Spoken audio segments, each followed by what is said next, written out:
as I get up to speak on a troublesome moment in the history of India that has never happened, called the tragedy of Manipur, which is sought to be silenced by the government. And it is an irony that such an important matter, which is sought to be silenced, gets an opportunity as the midnight hour approaches. And this reminds me of the fact that people in my home state, the time is 2 hours ahead of Delhi. And we have been dancing on the tune of Delhi and the time that is supposed to be approaching 12 at the moment. People like Janu Barua and others have demanded for years that Northeast should have a separate time zone. Only then you will be able to live with dignity and a sense of well-being. The kind of priority that I can sense is this moment that I get a chance to speak. Mr. Speaker, sir, I'm just trying to, Mr. Chairman, I'm drawing your attention to the absence of Manipur in the President's address. This is not a simple absence. It is a reminder of a Rashtra Chetna which excludes people. You must realize that more than 60,000 people are languishing in relief camp in wretched conditions for the last 1 year. If anybody is read partition of this subcontinent, which I have done, I was associated with a research project. We have interviewed more than 1,500 survivors of partition of 1947, and you are witnessing the same thing. People are living in wretched conditions that I cannot even mention here. 60,000 people homeless is not a joke. 200 plus people died. And there has been a civil war-like situations where people are armed to the teeth and roaming around and fighting each other, defending their villages. And the Indian state is a mute spectator to this tragedy for 1 year. I must remind this House that each and every square centimeter of Manipur is covered by a central armed forces. It is one of the most militarized areas in this country where you have more armed policemen than the civil police, besides the armed forces of the Union. Despite this, how is that 60,000 people were rendered homeless and villages in thousands were destroyed?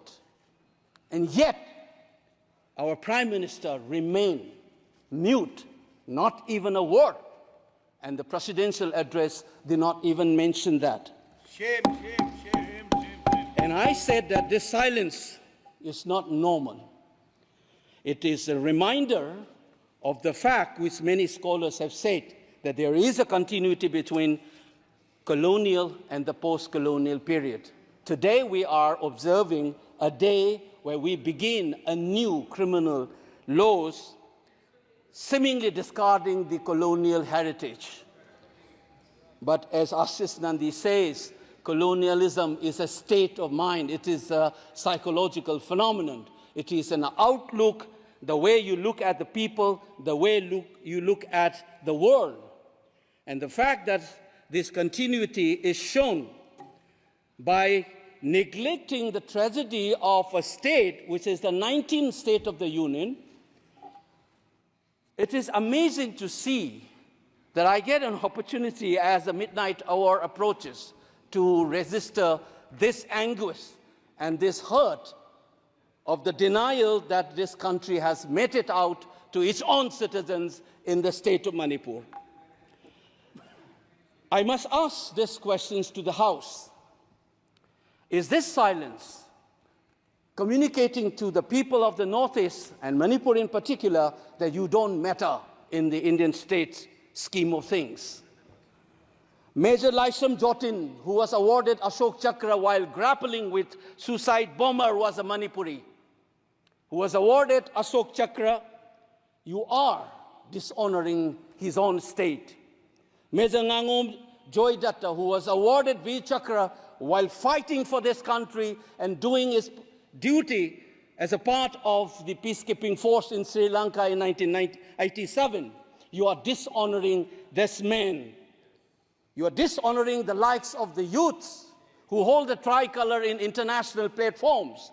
The likes of Mary Kom, Sarita Kunjarani, and Mirabai Chanu. You are saying that you don't matter in this country. Your state doesn't matter in this country. You are also saying that the likes of Ratan Tiam, the icon of the culture of this country, Harivam Sham Sharma, don't matter in this country. If you have an iota of concern for this state, there would not have been a silence. There would not have been a silence in this house, nor in the presidential address.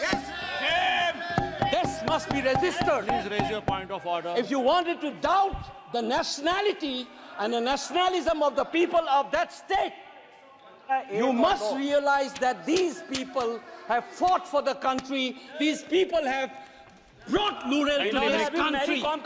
Please remember this. And that is what the silence means. 1 second. And I am telling you this. Mary Kom को हमने member of parliament बनाया, Bharatiya Janata party ने member of parliament बनाया। हमने कैसे नहीं इज्जत दी मणिपुर को? मणिपुर को स्पोर्ट्स यूनिवर्सिटी दिया। और आपसा जो है, मैं एक ऐसा आदमी हूं कि मेरे मामा को मणिपुर में गोली लगी, वो सीआरपीएफ के डीआईजी थे, इनको शहीद नहीं पता है। और 1956 में पहला आपसा मणिपुर में लगा, और 1956 से आज तक कांग्रेस के कारण मणिपुर की यह स्थिति है।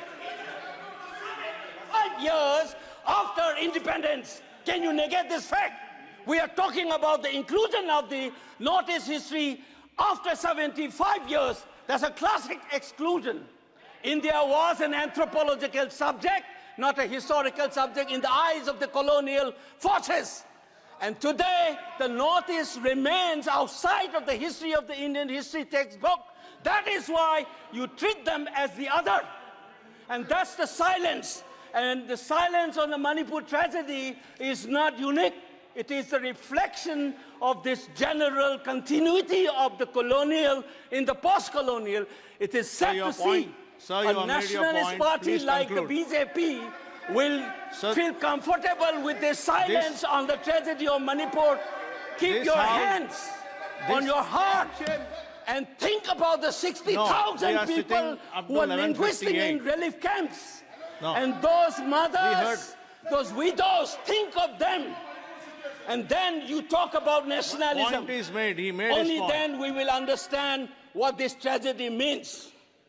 And Mr. Chairman, the hurt, the anger has thrown a nobody like me to be part of this temple of democracy. Beating the BJP cabinet minister, think about the pain. If you hear an anxiety, anguish, and a pain in my voice, please go back and see those 60,000 people linguisting in the relief camp. Don't talk about partition remembrance till you bring that. I would keep quiet the moment the Prime Minister opened his mouth and the Nationalist Party says that Manipur is part of India and we care for the people of that state.